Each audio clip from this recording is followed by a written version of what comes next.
Welcome back to the School of Shabs. I just can't believe it's been a fortnight already, and here we are on a Super Wednesday, back again with another video from me talking about the topic of supervision. But before we launch into the topic of today, I am absolutely honoured to share a message with you from the absolutely great Dr. Muna Abdi. Now, Dr. Muna Abdi needs no introduction, but what I want to say from the heart is that she's somebody that really inspires me. She works endlessly and tirelessly through her writing, through her training, and through her actions to eradicate racial inequality. And she also really instills hope and encourages us to take action. And in the words of my friends Becca and Tim, try to change parts of the world that we can touch. So please take a minute to absorb these sound and profound words from Dr. Muna Abdi. There is no place for silence in allyship work. Racism is institutional, and those who are marginalised by the system cannot dismantle it on their own. We need our allies. And whilst allyship isn't easy, it is ultimately a choice that you make in every moment, in every interaction, to disrupt racism where you see it. There is no place for neutrality in allyship work. There are only 3 places that you can hold within the system.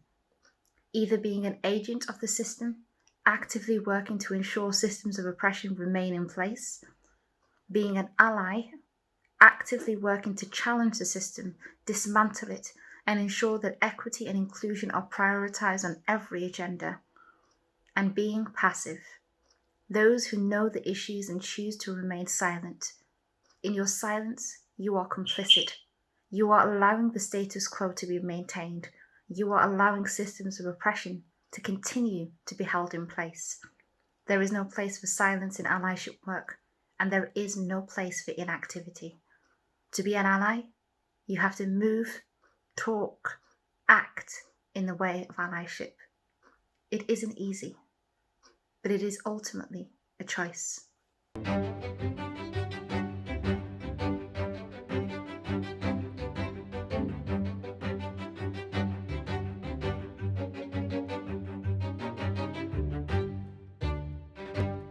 So as promised, I said that I would do 3 videos on the topic of health and well-being through supervision. So in today's video, I want to focus in on stress, acknowledging stress through supervision. So in my last video, I shared an infographic showing the impact on our health of suppressed emotions.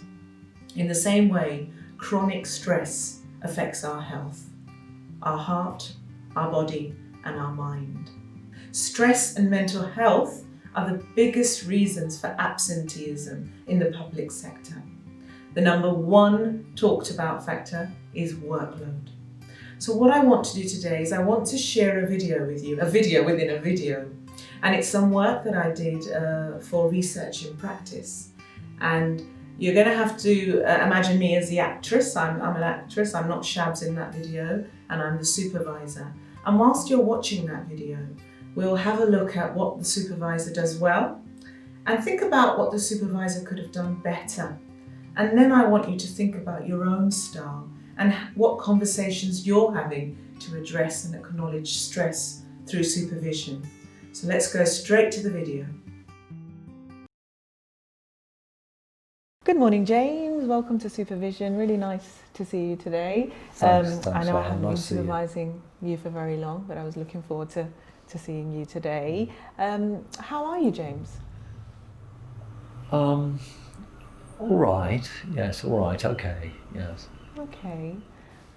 I just wanted to ask really, because I noticed last week when I saw you at your desk, and for the past few days, you didn't seem yourself. You looked tired to me, James, and there was a kind of a bit of a worried look on your face. Is everything okay?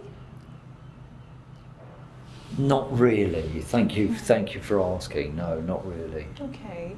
So One of the first things for me, James, as a supervisor, is one of the first things on the agenda item for me is your your health and well-being. Yes. So I really want supervision to be a safe place for you, where you feel you're able to share the things that might be a little bit worrying for you. So is there anything that you would like to talk to me about today? Well, thank you very much, because I take my roles and responsibilities here very seriously, but I just feel consistently overwhelmed, and I feel that I'm just unable to keep up with this relentless demand with the cases and the complexity. Okay. And did something in particular happen last week, or has this been something that's been building up? It's something that has seemed to be slowly building up, but something which I haven't been able to do anything about, and I just feel a bit powerless at the moment. Okay. I appreciated our last supervision and the space today.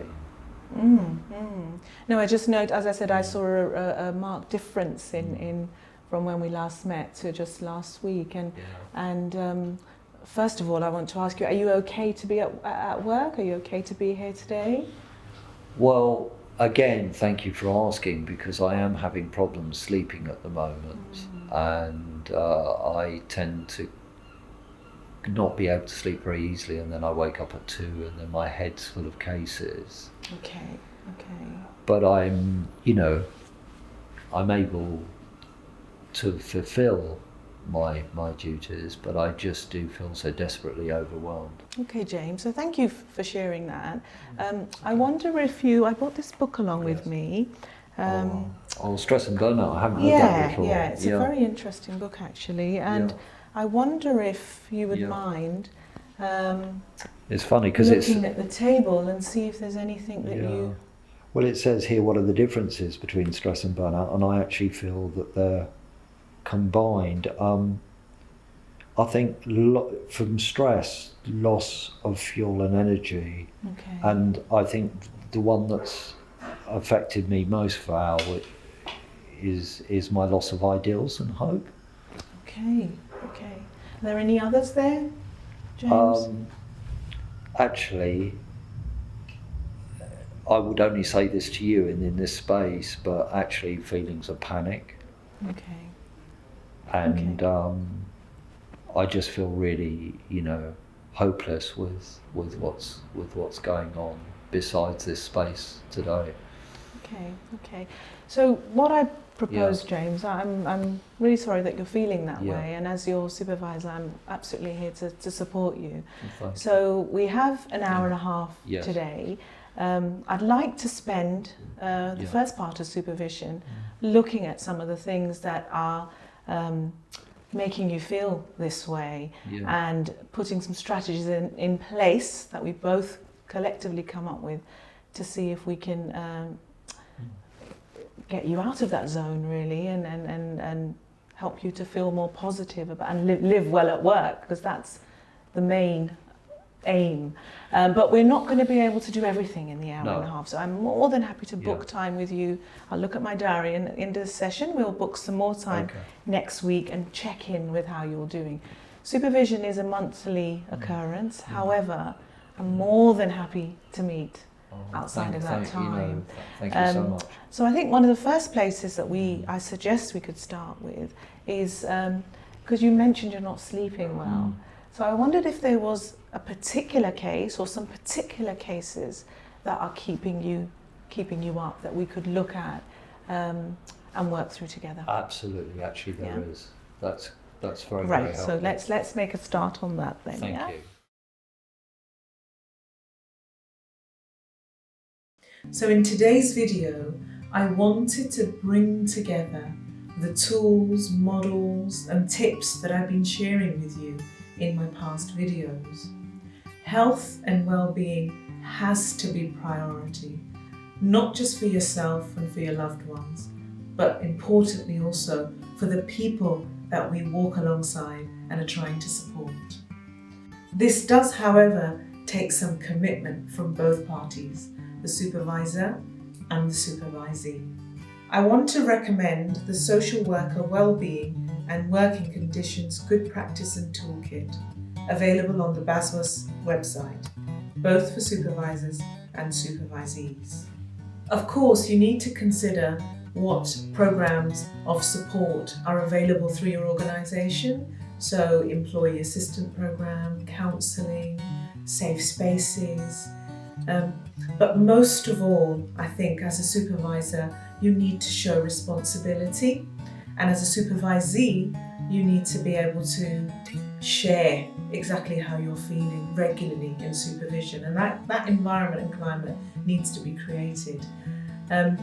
So supervision needs to be person-centred so that an individual plan can be made to support you through stresses and support your health and well-being. That's absolutely vital. So I want to thank you for watching my video. I'll be back in 2 weeks, but in the meantime, as usual, please don't forget to like, share and subscribe, and follow me on Twitter. See you in 2 weeks. Bye bye.